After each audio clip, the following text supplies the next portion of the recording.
Hello friends, welcome to रोशन की class YouTube channel.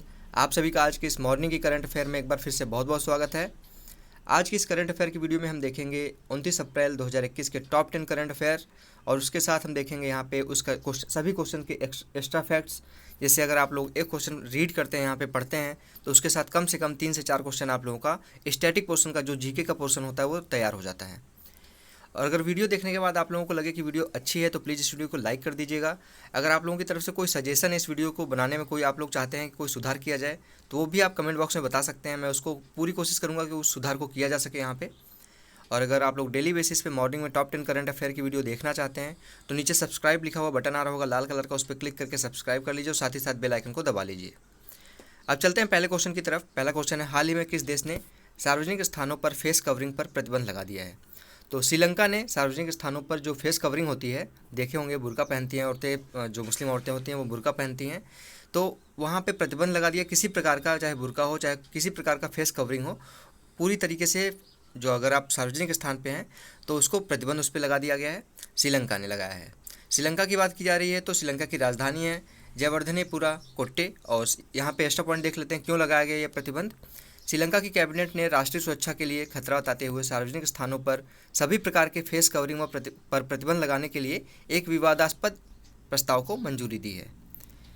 यह निर्णय 21 अप्रैल 2019 को जो वहाँ पे बम धमाके हुए थे होटलों और चर्चों में, उसको देखते हुए 2 साल बाद ये निर्णय लिया गया है कि अब यहाँ पे जो सार्वजनिक स्थान होंगे, चर्च होगा, होटल होगा या फिर कोई ऐसी सार्वजनिक स्थान होगा जहाँ पे आप फेस कवरिंग नहीं कर सकते।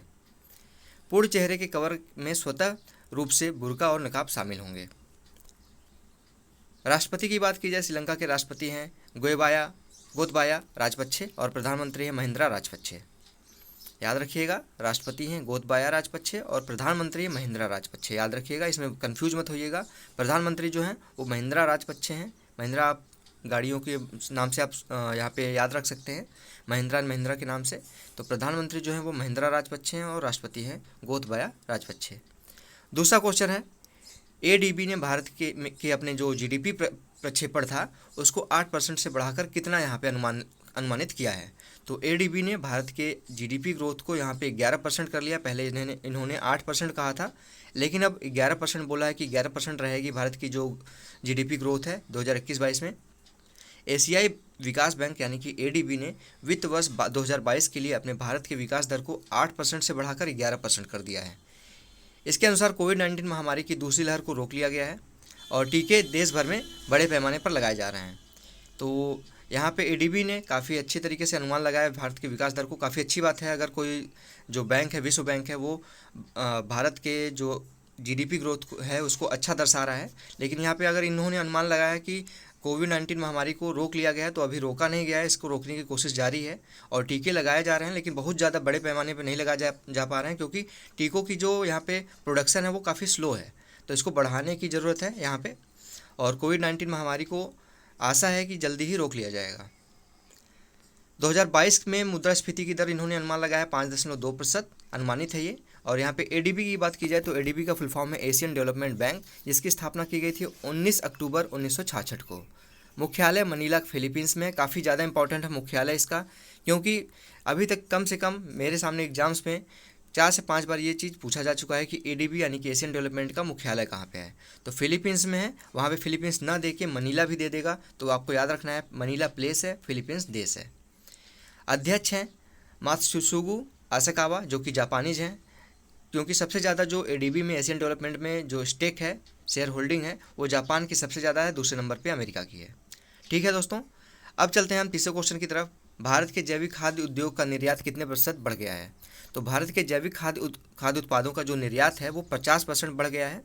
याद रखिएगा, इस साल जो 2021-22 के लिए 2021 के लिए है वो 50% बढ़ गया है जैविक खाद्य उत्पादों का निर्यात।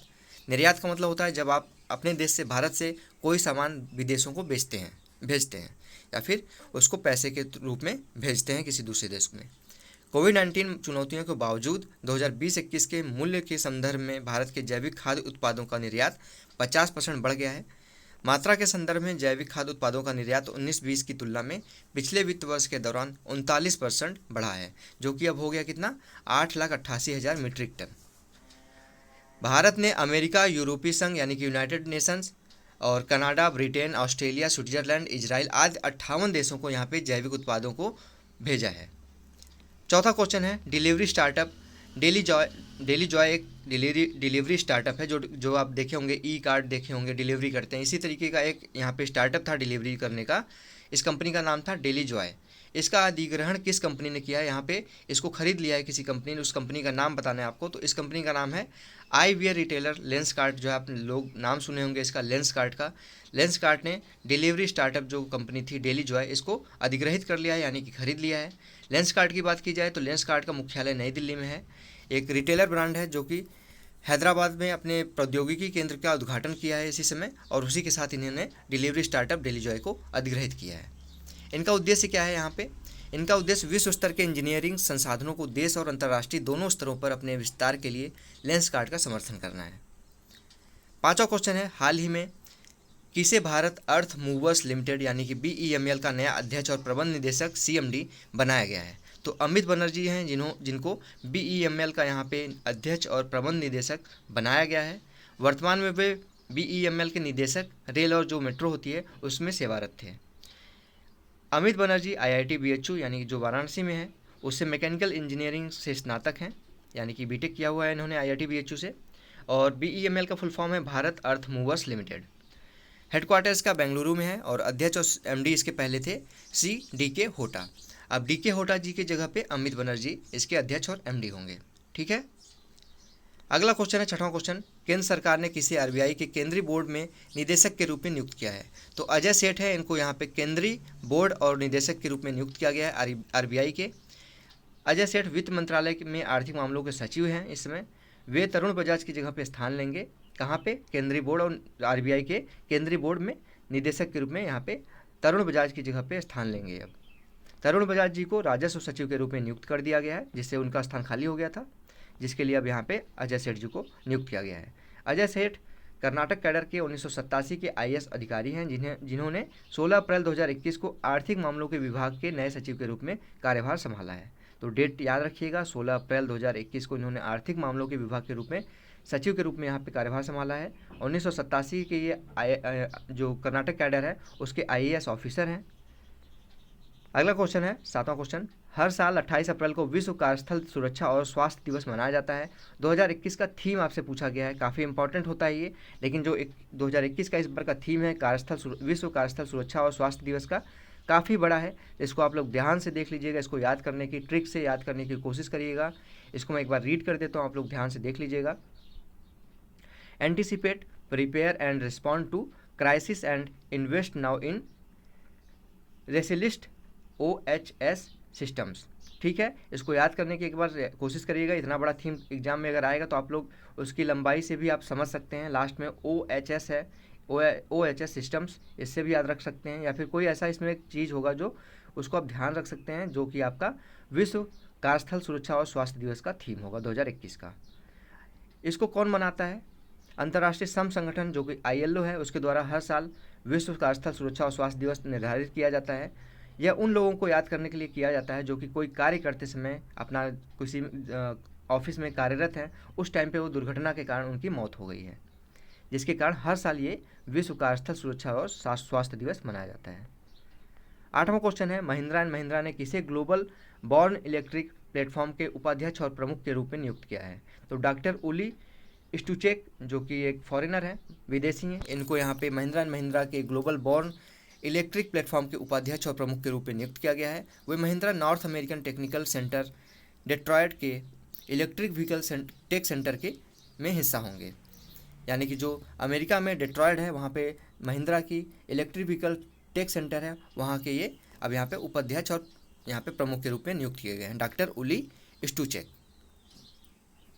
महिंद्रा की बात की जाए तो महिंद्रा एंड महिंद्रा की स्थापना की गई थी 2 अक्टूबर 1945 को, और संस्थापक थे महिंद्रा एंड महिंद्रा के JC महिंद्रा, KC महिंद्रा और MG मोहम्मद। 3 लोगों ने स्थापना की थी महिंद्रा एंड महिंद्रा की, JC महिंद्रा, KC महिंद्रा और MG मोहम्मद।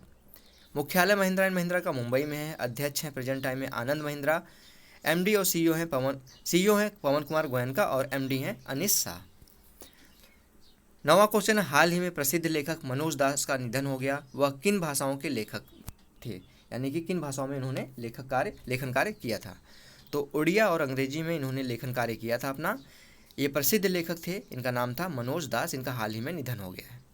साहित्य और शिक्षा के क्षेत्र में मनोज दास के योगदान के लिए 2001 में पद्मश्री और 2020 में पद्म भूषण से सम्मानित किया गया था इनको। किसको? मनोज दास जी को। उन्हें साहित्य अकादमी पुरस्कार यहाँ पे फेलोशिप से भी सम्मानित किया गया था।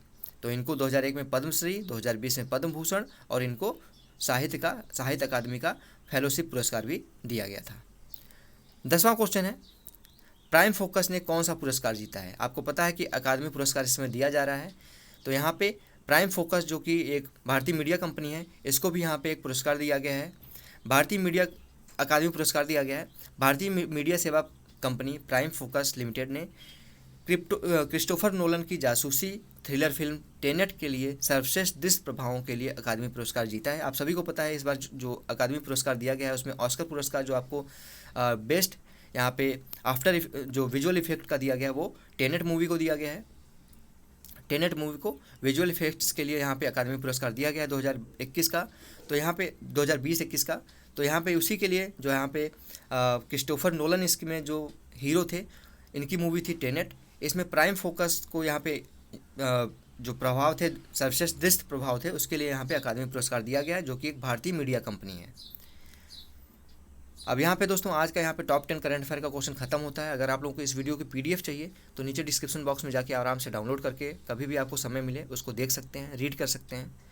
अब समय आता है आज के सवाल का। आज के सवाल का क्वेश्चन का आंसर आप लोगों को कमेंट बॉक्स में देना है। आज का प्रश्न है, लोक सेवा आयोग का गठन कब किया गया था? तो आपको बताना है लोक सेवा आयोग का गठन किस डेट को किया गया था। 1 अक्टूबर 1936 को, 1 नवंबर 1926 को, 1 अक्टूबर 1926 को या फिर 1 सितंबर 1924 को। अब देखते हैं कल के प्रश्न का आंसर। कल का प्रश्न था, हाल ही में चर्चा में रहे हिफाजत इस्लाम किस देश से संबंधित है? तो बांग्लादेश से संबंधित है हिफाजत इस्लाम। राजधानी की बात की जाए, बांग्लादेश की राजधानी ढाका है, मुद्रा है टका, प्रधानमंत्री हैं शेख हसीना और राष्ट्रपति हैं अब्दुल हामिद। हिफाजत इस्लाम जनवरी 2010 में यहाँ पे बनाया गया था। मुख्यालय हदझारी चटगांव में है जो कि बांग्लादेश में है और प्रमुख हैं इसके शाह अहमद सफ़ी जी। तो हिफाजत इस्लाम के बारे में भी अगर पूछा जाए तो इसको देख लीजिएगा ध्यान से। तो अगर आप लोगों को आज की वीडियो पसंद आई हो तो प्लीज़ इस वीडियो को लाइक कर दीजिएगा। रेगुलर बेसिस पे टॉप 10 करंट अफेयर की वीडियो देखने के लिए मॉर्निंग में रोशन की क्लास यूट्यूब चैनल को सब्सक्राइब कर लीजिए। नीचे लाल कलर का सब्सक्राइब लिखा हुआ बटन आ रहा होगा, उस पर क्लिक करके जैसे ही सब्सक्राइब करेंगे एक बेल आइकन आएगा यानी कि घंटी का निशान आएगा, उसको दबा के ऑल नोटिफिकेशन ऑन कर लीजिएगा, जिससे मैं आप लोगों के लिए कोई भी वीडियो यहाँ पे मॉर्निंग में लाता हूँ आप लोगों की हेल्प के लिए, आप लोग के नॉलेज को इंप्रूव करने के लिए, तो उसकी नोटिफिकेशन आप तक पहुँच जाए। तो फ्रेंड्स मिलते हैं नेक्स्ट वीडियो में, तब तक के लिए आप लोग का बहुत बहुत धन्यवाद। जय हिंद, वंदे मातरम।